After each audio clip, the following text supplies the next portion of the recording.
अस्सलाम वालेकुम। आप देख रहे हैं के न्यूज एचडी। मैं हूं हारिस अली शाह गिलानी। चलते हैं आज की अहम खबरों की। रुक करेंगे साहिवाल का।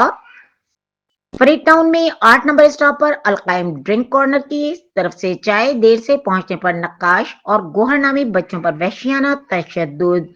तफसीलात के मुताबिक नक्काश और गोहर दोनों छोटे भाइयों ने एक 8 नंबर स्टॉप पर अलकायम ड्रिंक कॉर्नर के नाम से ढाबा बना रखा है और साथ चाय की छोटी सी दुकान बनाई हुई है। मुल्हका एक गेम क्लब पर इमरान और हैदर ने चाय का ऑर्डर दिया, जो छोटा बच्चा नक्काश थोड़ी देर से बनाकर लेकर गया।